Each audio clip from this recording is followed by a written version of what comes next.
अस्सलाम वालेकुम नाजरीन, मेरा शहर के एक और एपिसोड के साथ मैं हूं आपका मेज़बान अब्दुल्ला जमाल।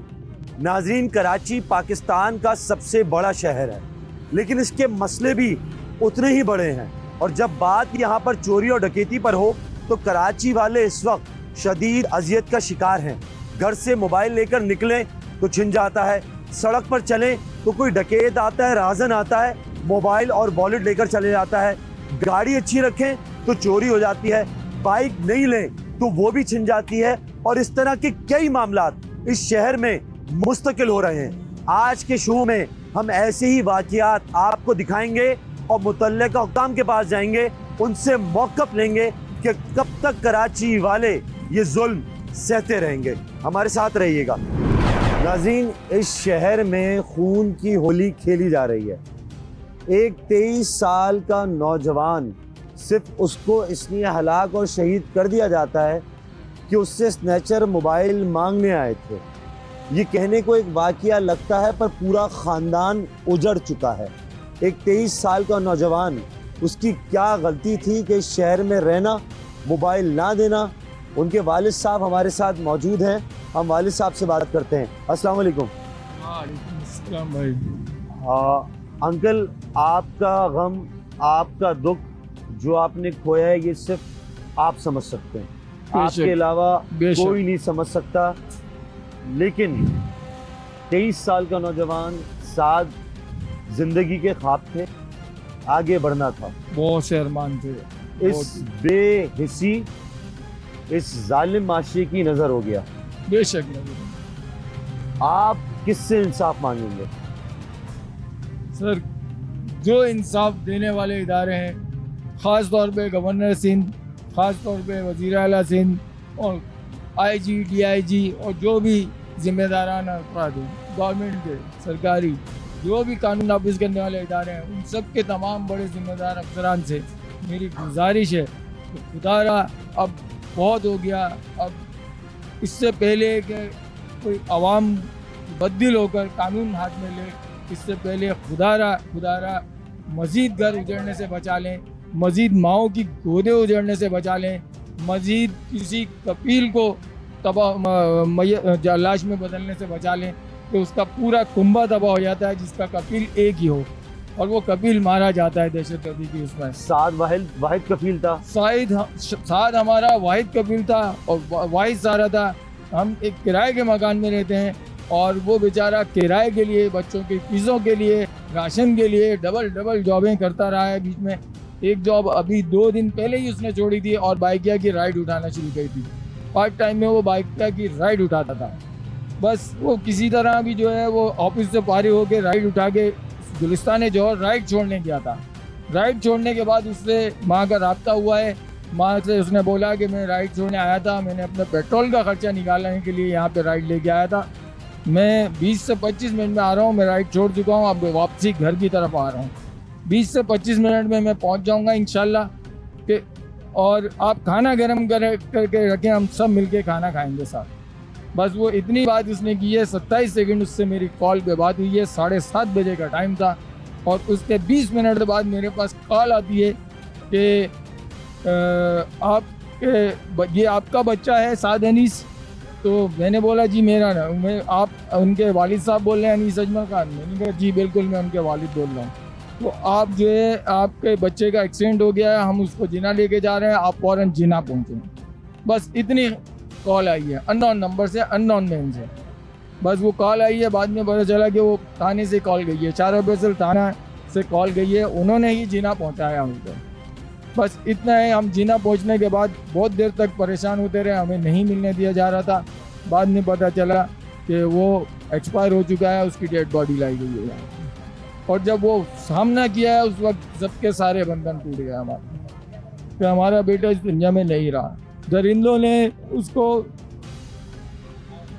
आखिरत के सफ़र पे रवाना कर दिया।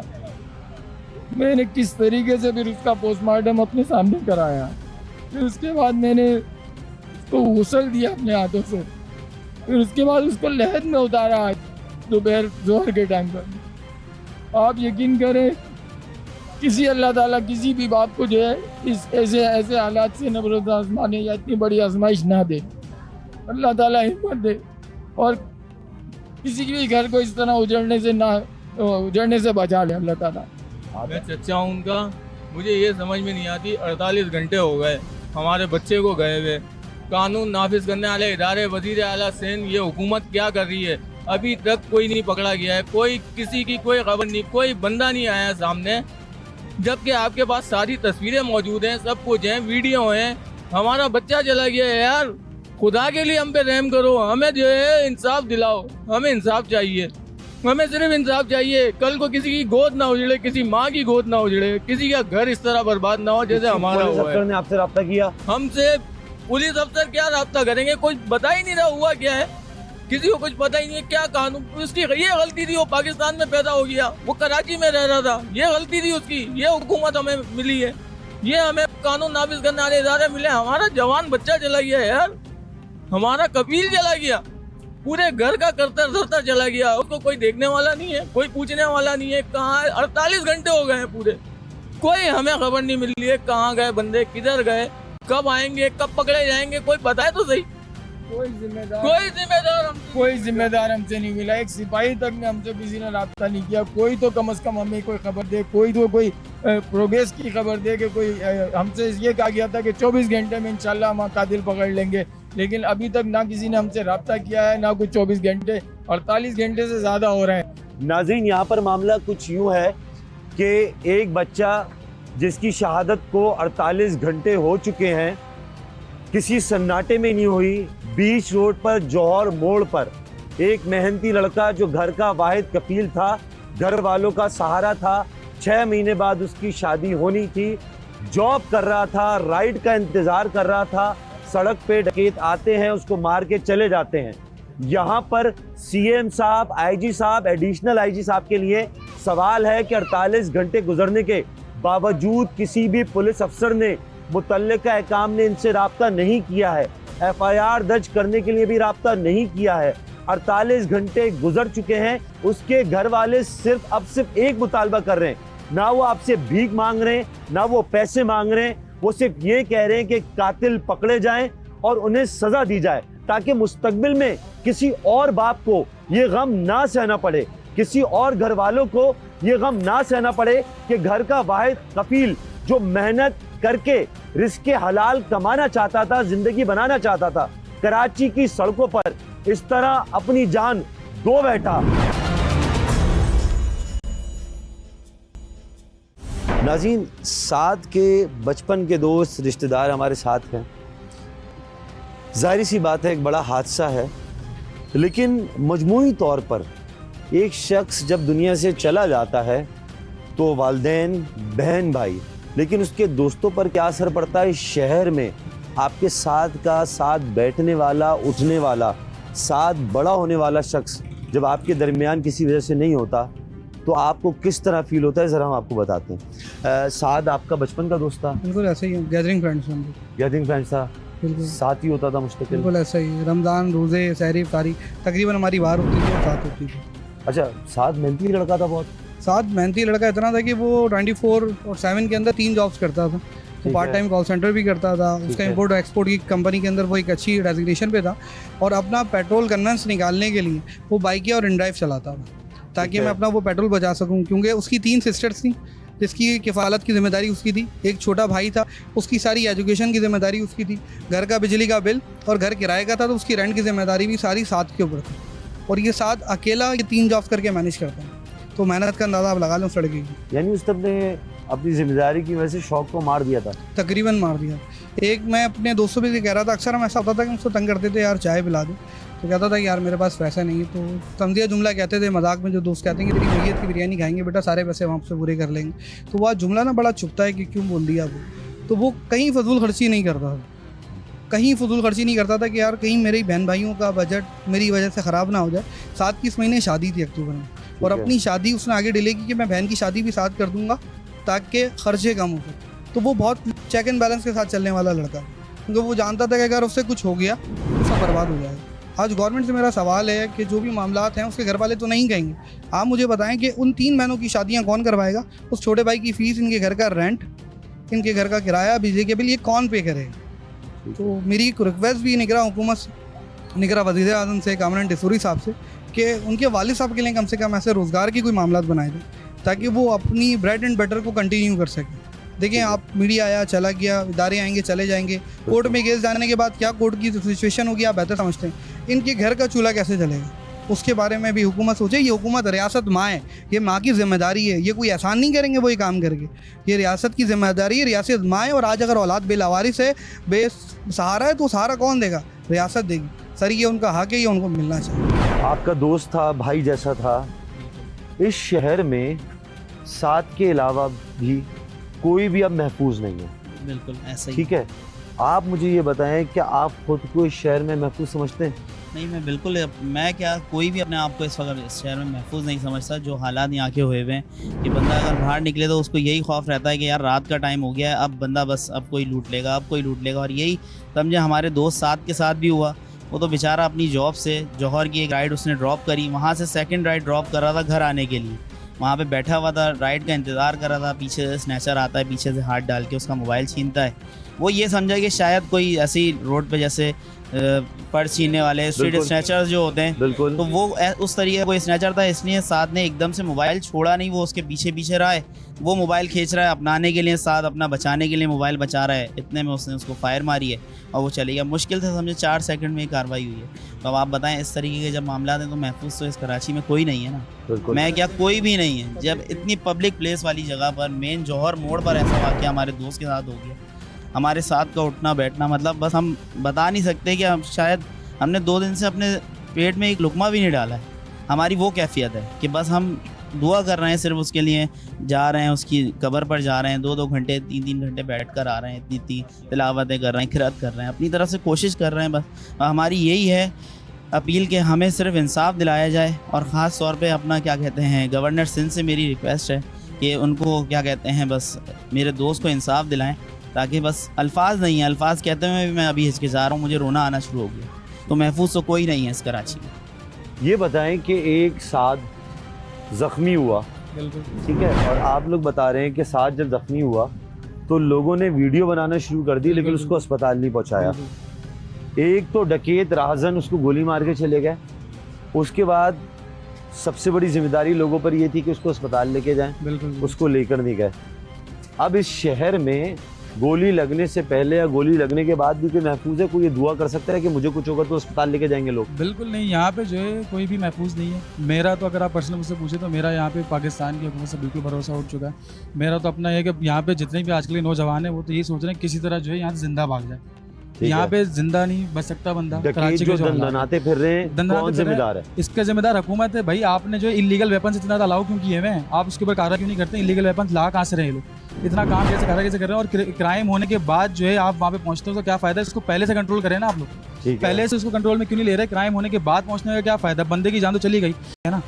हमारा भाई जो हमारे साथ कल तक हमारे साथ उठ रहा बैठ रहा था, मुझे तो अभी तक उस बात पे यकीन ही नहीं हो रहा कि वो आज हमारे साथ नहीं है और उसको इस तरीके से जो है शहीद कर दिया गया। पुलिस चाहे तो इन डकैतों को रोक सकती है, बिल्कुल रोक सकती है, पकड़ सकती है। उनके भाई आप ये देखें ना, किसी मिनिस्टर वगैरह के बेटे का कुछ पकड़ा जाता है, वो अगर उसको कोई मुसीबत में फंसता है, आधे घंटे में लोग ट्रैक कर लेते हैं चीज़ों को, आधे घंटे में मुजरिम को सलाखों के पीछे डाल देते हैं। लेकिन किसी गरीब बंदे का कुछ होता है उसको तो ये पूछने तक नहीं आते। इन्होंने पूछा तक नहीं आके कि क्या मामला हैं, क्या हुआ है, कैसे कुछ कार्रवाई कुछ। अच्छा, आपका इलाका कौन सा जहाँ रहते हैं? मैं गुलशन इकबाल में रहता हूँ। वहाँ पर स्नैचिंग है? वहाँ पे बहुत ज़्यादा स्नैचिंग है। मेरी अपनी जो है घर के नीचे से, मेरे जो फर्स्ट फ्लोर पे रहते हैं उनकी 1 to 5 नीचे से चोरी हो गई। अच्छा, स्नैचिंग है, स्नैचिंग वारदातें होती हैं? बिल्कुल, यहाँ पे होती है। मैं अपने आप को सेफ फील करता हूँ। आपकी रिहाइश कहाँ है? मेरी रिहाइश सेक्टर 5 बिल्कुल पीछे ही है। वहाँ पे 2 दफ़ा मेरे साथ अपने खुद गेट पर स्नैचिंग हो चुकी है। तो यहाँ पे तो बहुत ही ज़्यादा है। 5 है, 1 2 3 4 मदिया पर। आपकी स्नैचिंग, आपकी रिहाइश कहाँ है? मैं PS बिलाल कॉलोनी के हदूद में रहता हूँ, सेक्टर 5 में, और मेरे साथ भी स्नैचिंग मेरे घर के सामने हुई है। सिर्फ स्नैचिंग है? बाइक भी चोरी होती है, गाड़ी भी? सब कुछ स्नैचिंग के दौरान पैसा,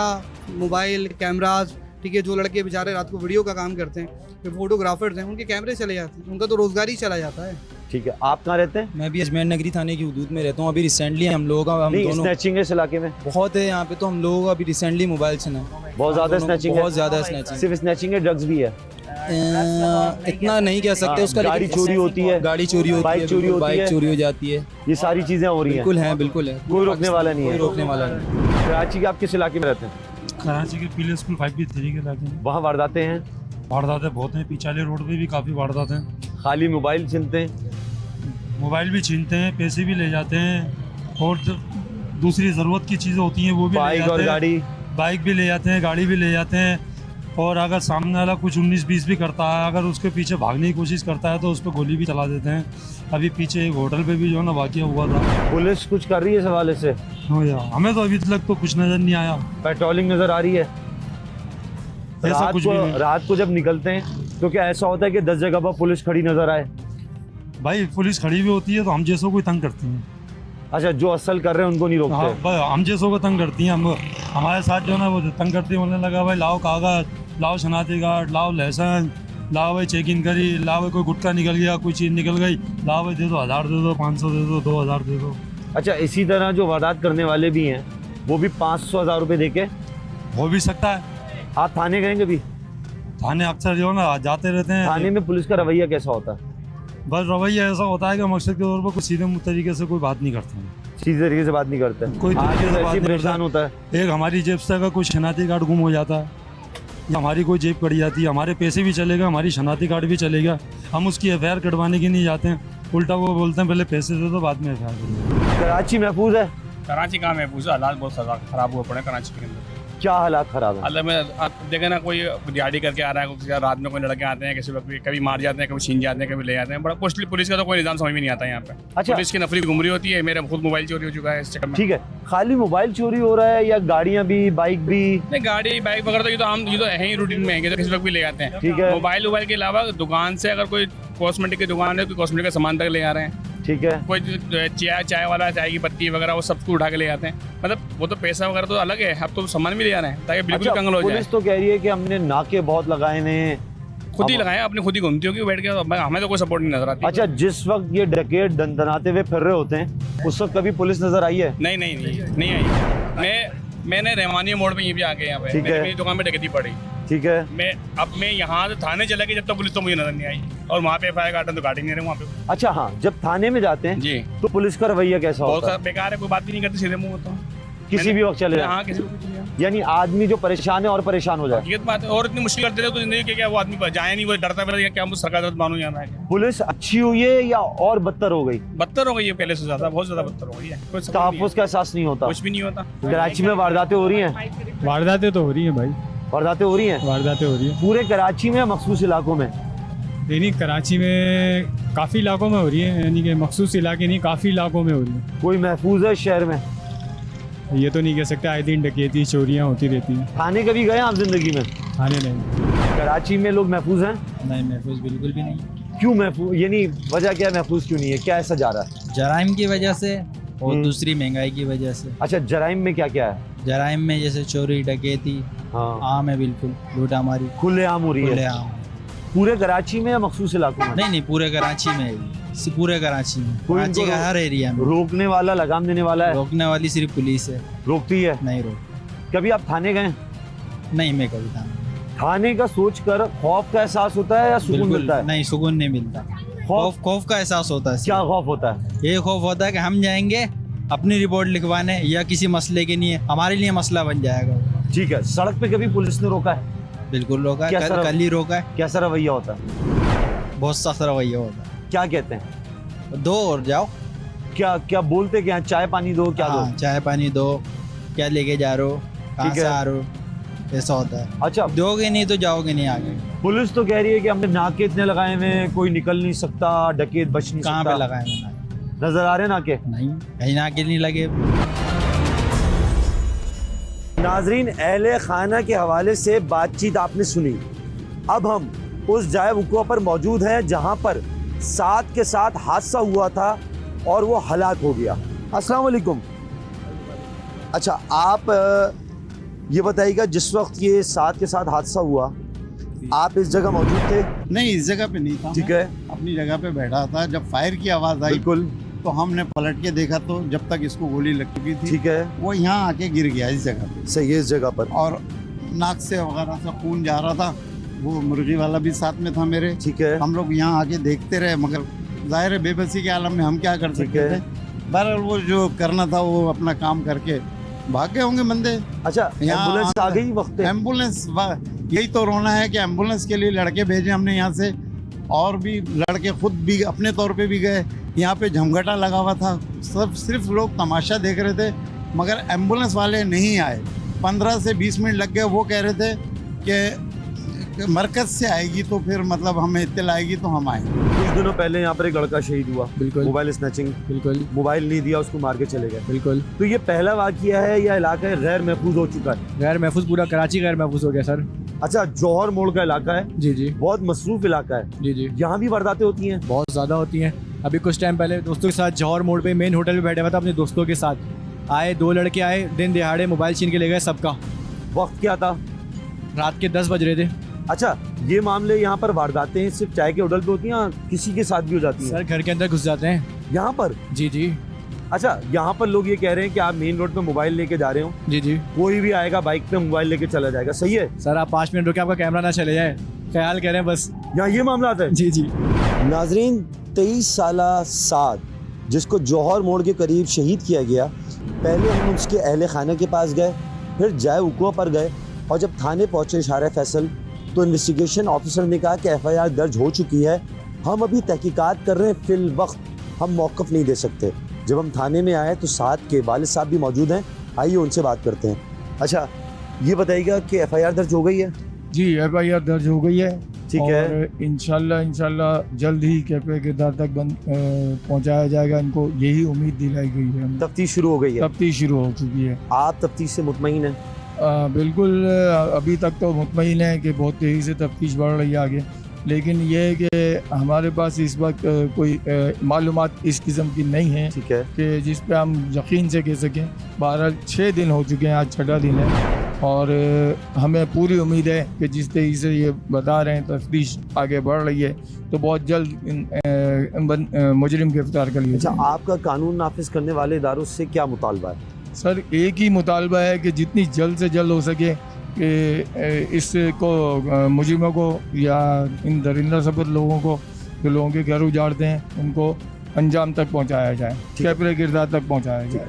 नाज़रीन, अब हम एडिशनल IG कराची के पास जाएंगे और इस मामले पे कि 23 साला बच्चा जो 3 नौकरियां करता था अपने घर को चलाने के लिए, उसको कराची की ऐसी जगह पर शहीद कर दिया गया जो कि गुंजान आबाद है। वो इस हवाले से क्या कहते हैं, मुस्तकबिल का लाएमल क्या होगा, और क्या आइंदा इसी तरह के वाक़यात में कराची के लोग अपने बच्चों को खोते रहेंगे? एडिशनल IG साहब के पास चलते हैं, उनसे मौक़िफ़ जानते हैं। हमारे साथ एडिशनल IG कराची खादिम हुसैन दिन साहब मौजूद हैं। आइए कराची के हवाले से चंद सवालात करते हैं। अस्सलाम वालेकुम। वालेकुम अस्सलाम। सबसे पहले बहुत शुक्रिया, आपने वक्त निकाला। कराची में स्ट्रीट क्राइम का मसला कब तक हल हो जाएगा? देखिए, पुलिस ने अपना काम शुरू किया है।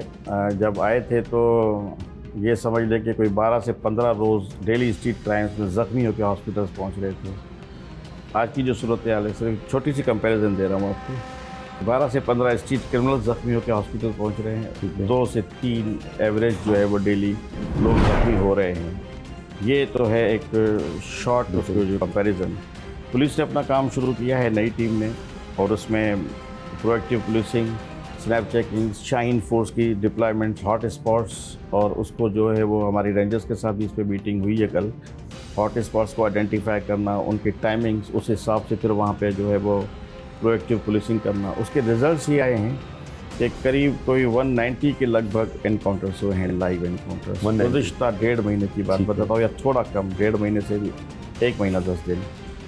उसमें कोई 198 या 200 के लगभग स्ट्रीट क्रिमिनल जो है वो ज़ख्मी हुए हैं, 30 मारे गए हैं, ठीक है, और कोई 850 के लगभग ये गिरफ़्तार भी हुए हैं। तो फिगर्स पे अगर जाएंगे तो मोटरसाइकिल की स्नैचिंग या मोटरसाइकिल की थेफ्ट भी कम हुई है, मोबाइल फ़ोन की स्नैचिंग में भी कमी है, लेकिन अभी भी हम मुतमईन नहीं हैं। ठीक है, हम मुतमईन तब हो गए जब हम समझेंगे कि इसको बहुत ज़्यादा अभी और कम किया जाए।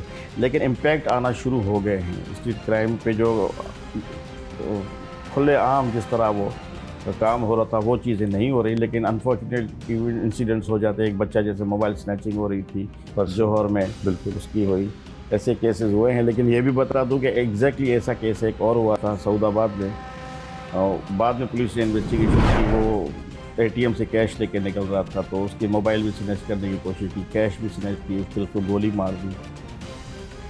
वो दोनों जो है वो पुलिस एनकाउंटर में एक मारा गया है और एक ज़ख्मी हालत में पुलिस ने पकड़ा है। अच्छा सर, ये बताइएगा, मोबाइल स्नैच होता है, बड़ा मोबाइल होता है, अफगानिस्तान चले जाता है, बाइक चोरी होती है, कबाड़ियों के पास चली जाती है, ये जो जगह है इसके हवाले से पुलिस ने कोई स्ट्रैटेजी बनाई है? बिल्कुल, इस पर एक बड़ी सक्सेस हमें हुई है, अभी तक शायद मीडिया को भी पता ना चला हो, लेकिन वो जो IMEI नंबर चेंज करते हैं सॉफ्टवेयर के थ्रू, उस गैंग को हमने पकड़ लिया है। और उस पर वो जो मेन आदमी है उसने आगे काफ़ी लिंक्स दिए हैं, उस पर भी इस वक्त पुलिस काम कर रही है, इस वक्त भी उस पर ऑपरेशन चल रहा है, काफ़ी मोबाइल फ़ोन भी मिले हैं। ये तो वो हैं जो सॉफ्टवेयर के थ्रू चेंज हो जाते हैं IMEI नंबर्स। जो दूसरी बात आपने की कि जो महंगे मोबाइल फ़ोन है, क्योंकि नेटवर्क ब्लॉक होता है तो वो यहाँ पे काम कर नहीं होता है, उसको फिर स्मगल किया जाता है, नॉट ओनली अफ़गानिस्तान भी जा रहे हैं, ईरान भी जा रहे हैं और दुबई तक पहुँच रहे हैं। तो उस पर हम काम कर रहे हैं। पहले तो हम ये समझ रहे थे कि थ्रू ट्रांसपोर्ट जा रहा है, लेकिन अब ये भी हमें इन्वेस्टिगेशन में पता चला है कि कुछ कोरियर सर्विसेज के थ्रू भी जा रहे हैं। ठीक है, तो उन पे हम काम कर रहे हैं, इंशाल्लाह ताला जल्द उस पर एक बड़ा ब्रेक थ्रू हमें। सर, स्मगलिंग पे काबू आया? स्मगलिंग पे बिल्कुल ज़ीरो टॉलरेंस पे काम हो रहा है। आपने फील किया होगा कि बहुत ज़्यादा रेड्स हुए हैं जिसमें स्मगल्ड अशिया पकड़ी गई हैं। जो स्मगल्ड ईरान से ऑयल या पेट्रोल जिसको आप बोले वो आता था, वो बिल्कुल बंद है। उसके अलावा गुटखा, मावा, जो छालियाँ स्मगल होकर आती थी, ये चीज़ें बिल्कुल इन पे मेजर रेड्स हुए हैं। और जो रिकवरीज हुई हैं, जो फैक्ट्रीज़ हमने उसमें सील की हैं, जिस क्वांटम के साथ वो पकड़ा गया है, दैट्स अ रिकॉर्ड।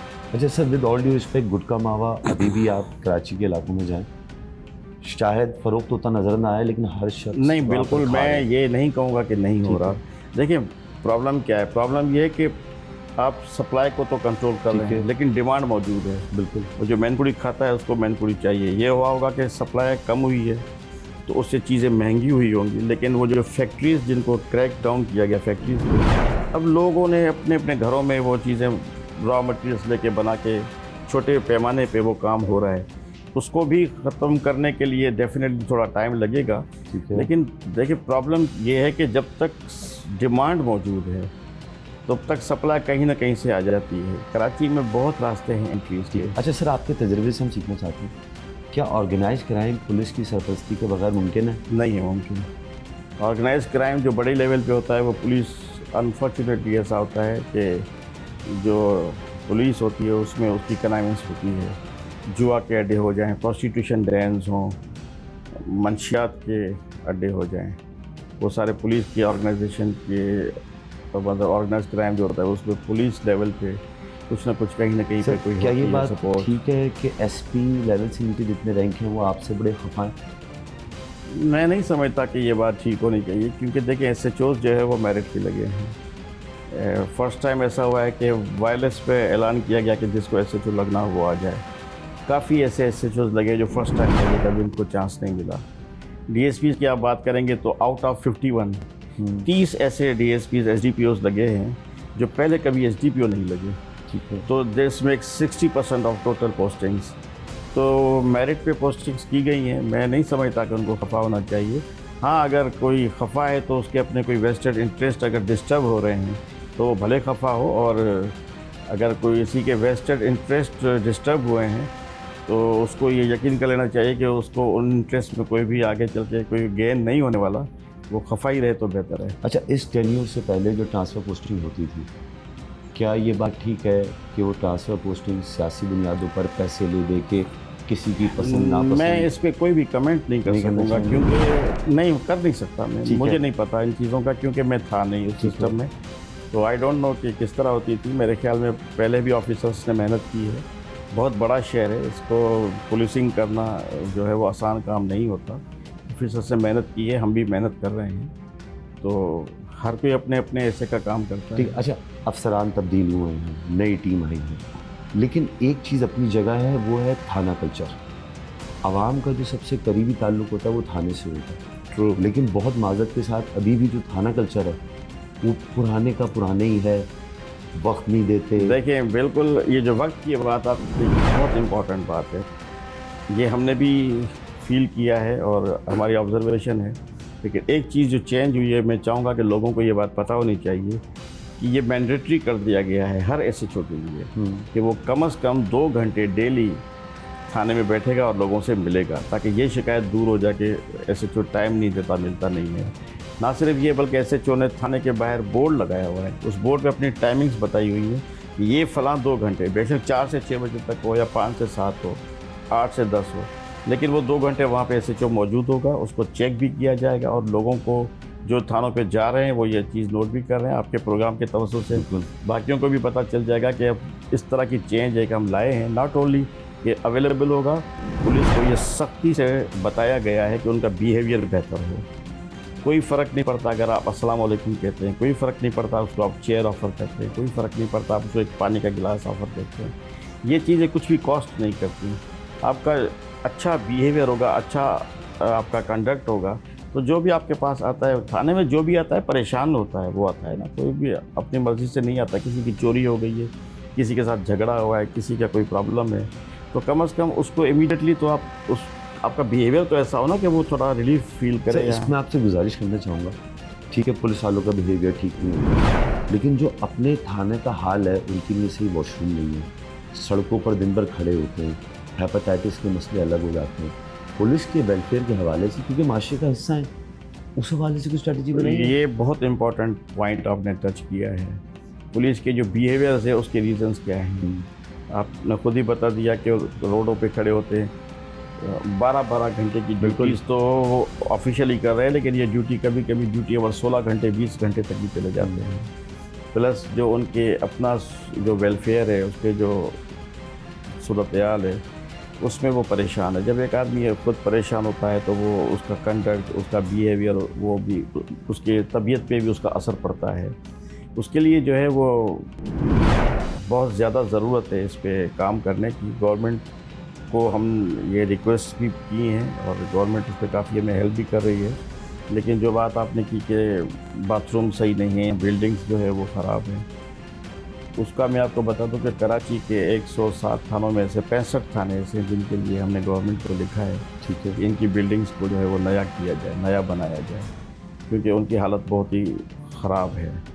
तो ये चीज़ें सही होनी चाहिए, उम्मीद है कि बेहतर हो जाएंगी। इसमें एक गुजारिश भी कर देते हैं, क्योंकि जो एक थाना कल्चर है और एक पुलिस मोबाइल है जो सड़क पर खड़ी होती है, वहाँ भी लोगों को बड़ी मुश्किलात का सामना करना पड़ता है। वल्लाह आलम तनख्वाह वक्त पे नहीं आती या वसाइल की कमी है। नहीं, गलत बात है। अगर कोई कहीं पे खड़ा होकर पैसे मांग रहा है तो बहुत गलत बात है और उसको कभी भी कबूल नहीं किया जाएगा, एक्सेप्ट किया नहीं जाएगा। ठीक है, उस पर सख्ती भी होगी और उस पर हमने लोगों को यही कहा है। सोशल मीडिया के पेजेस भी डिस्ट्रिक्ट एसपीज़ ने बनाए हैं जिन पे उनके नंबर्स, ऑफिस के नंबर्स वगैरह दिए गए हैं। तो ऐसी कोई शिकायत। आखिरी बात आपसे कि साउथ का जो जोन है वहाँ पर आइस, क्रिस्टल, ड्रग्स, अच्छा 3 सालों से ये कहा जा रहा है कि इंस्टीट्यूशंस में, एकेडमिक इंस्टीट्यूशंस में वहाँ ड्रग्स बहुत ज़्यादा है। इस पर काम शुरू हो गया है। रिसेंटली इसमें कुछ गिरफ्तारियाँ भी हुई हैं, इवन कुछ औरतें भी अरेस्ट हुई हैं जिनसे हमें क्रिस्टल या आइस जो आप कहते हैं वो मंशियात अच्छी बड़ी तादाद में हमें मिली हैं। इस पर काम शुरू हो गया है। इस पर स्पेशल ब्रांच की हमें बहुत अच्छा एक रिपोर्ट है, उस पर ये बताया गया है कि कौन कौन से लोग इसमें इन्वॉल्व हैं, ऊपर की लेवल पे कौन से हैं बिग सप्लायर्स में, मिडिल मैन कौन से हैं और एंड रिटेल सेलर्स कौन से हैं। सर बहुत बहुत शुक्रिया आपका, आपने वक्त निकाला। और सिर्फ पैगाम ये दे दें आखिर में कि कराची में कोई शख्स परेशान वाला हो, मजबूर, लाचार हो जाए, एंड स्पॉट उसका कौन सा आना चाहिए कि पुलिस पर उसको ये यकीन हो जाए कि ये मेरी मदद करेंगे। पहले तो मैं मैसेज दूंगा पुलिस को कि जिस तरह आपको कहा गया कि अपना रवैया बेहतर करें, अपना कंडक्ट बेहतर करें, और अगर उसकी कोई शिकायत आई तो आपको उसकी सज़ा मिलेगी, सख्त सज़ा मिलेगी। लोगों को मैं इतना कहूँगा कि आप हम पे ट्रस्ट करें, हम भी आप में से हैं, हम भी आपके बीच में रहते हैं। काफ़ी ऐसे केसेस होते हैं कि आप हमें नहीं बताते। आजकल सोशल मीडिया का दौर है, हमारे भी सोशल मीडिया के चैनल्स हैं, राब्ते हैं, उनके थ्रू आप हम तक पहुँचें। पब्लिकली अगर कहीं पे जा सकते हैं तो वहाँ भी जाएं। कहीं पे कोई ऑर्गेनाइज्ड क्राइम हो रहा हो, जिसकी हमने भी थोड़ी देर पहले बात की, तो वो भी हमें आप आगाही दें। कहीं पे कोई एक्सटॉर्शन हो रही है, कहीं पे कोई फाशी की कोई हरकत हुई है, आपको पता है कि वो कौन है करने वाला, तो पुलिस को ज़रूर बताएं, पुलिस की हेल्प करें।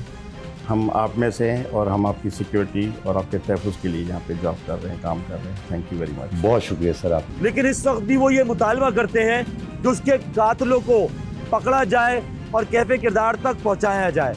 हम मुतल्लिका DIGs SSP से दरख्वास्त करते हैं, हाथ जोड़ के इल्तिजा करते हैं तो खुदारा इन वारदातों को रोकें, इन राहज़नों डकैतों को, चोरों को लगाम दें। इसी उम्मीद के साथ अपने मेज़बान अब्दुल्ला जमाल और मेरा शहर की टीम को दीजिए इजाज़त।